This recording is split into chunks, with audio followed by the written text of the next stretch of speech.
Donc là, pour ces deux sections, c'est-à-dire ces deux sections du menu déroulant, c'est terminé. On pourra afficher la liste des classes en fonction du choix du niveau. Ensuite, la prochaine étape à prendre en compte, ça sera ici la recherche de l'utilisateur. Lorsque l'utilisateur va saisir ici son matricule. Donc, comment est-ce qu'on va faire ici ça? On va encore se rendre ici au niveau de Create Inscription, mais avant d'y aller, je vais voir ici le nom complet. Et pour ce nom complet, le wire 2.model, ça doit être à full name. Je vais appeler ça full name. Ensuite, je vais aller au niveau de Create Inscription et créer cette variable full name qui va permettre de contenir le nom complet. Et ici, je peux lui dire que lorsqu'on fait ici un render, donc là, je vais initialiser ça. Ici, je dirais que là, c'est bon. Et je dirais ici comme test pour lui dire que lorsqu'on fait un render, le full name, ça devient John Doe. Donc là, si on rafraîchit, on voit que ici, on a le nom complet qui sera par défaut ici fourni, qui sera John Doe. Donc l'idée, c'est que lorsque l'utilisateur va taper ici son matricule, ce qu'on souhaite faire, c'est de rechercher ici le nom complet et rechercher ici les informations qui correspondent au matricule qui a été tapé et retenez ici le nom complet de l'enfant.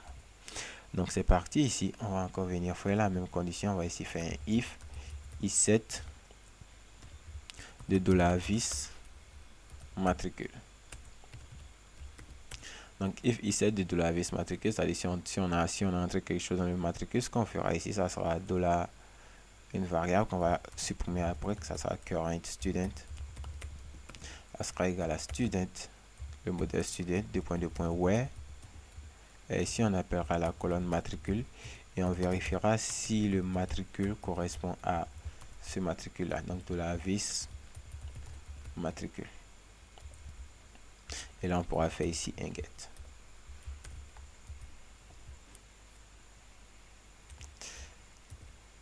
Donc là, ce qu'on va faire, c'est que ici, on pourra ici faire un dd.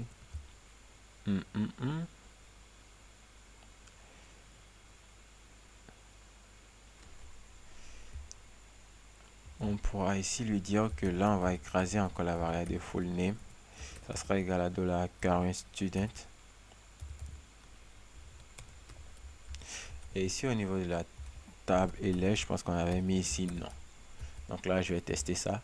Et par défaut, ça sera John Doe. Et je vais aller prendre un élève qui a été enregistré. Et je vais shipper ici son matricule. Donc là, le matricule de Sarah Doe. On va le prendre et on va le coller ici.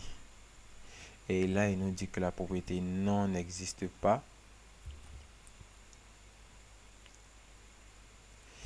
Et pourquoi est-ce qu'il nous dit que la propriété non n'existe pas? Je vais commenter ça. Et si je vais faire ici un dd de $current student pour récupérer les informations de l'élève qui a été trouvé. Donc si je copie tout ça et que je retourne là et que je mets, j'ai un items, modèle, attribute, id, matricule, non. Alors là, si je récupère tout ça, je peux ici lui faire ici un dd de non pour voir ce qu'il va me donner. Et encore, je vais coller le même matricule. Property none does not exist on this collection.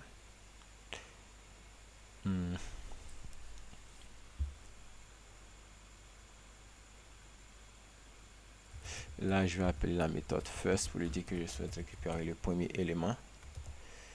Et là, maintenant, j'avais appelé la méthode get qui retenait un tableau. Donc, si j'appelle la méthode first, je réussis maintenant à récupérer ici le nom.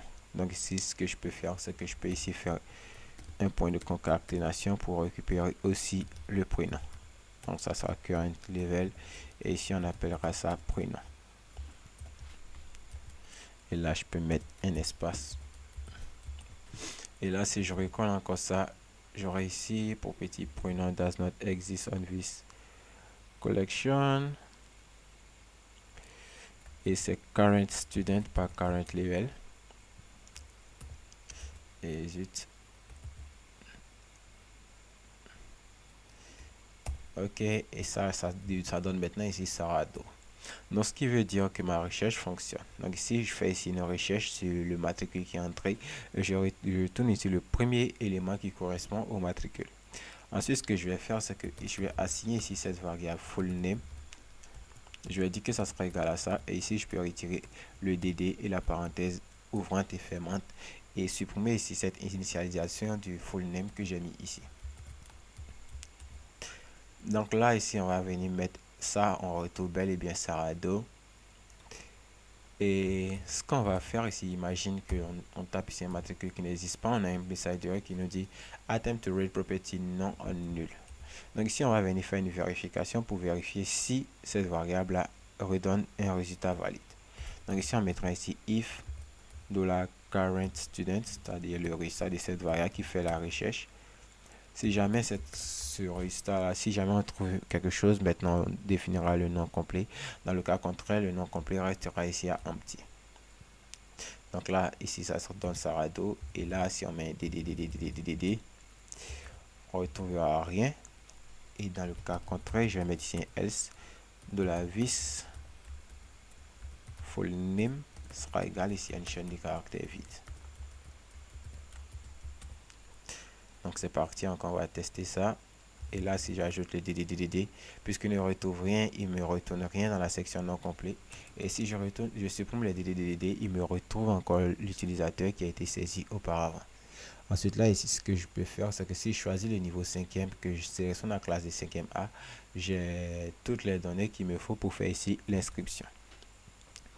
Donc, avant ici de faire l'inscription, puisqu'on va avoir besoin de l'ID de l'élève et non du matricule, comme on l'a défini dans la table Attribution, on a besoin du Student ID. Il va falloir ici que je récupère le Student ID. Donc ici, je peux définir une nouvelle variable que je vais appeler public. Donc ça sera public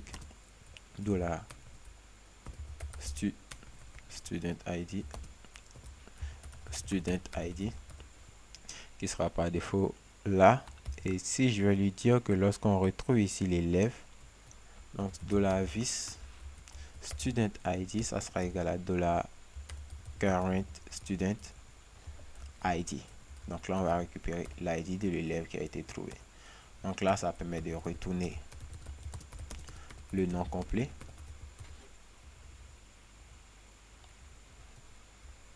Et là, ça se permettra de sauvegarder l'ID de l'élève.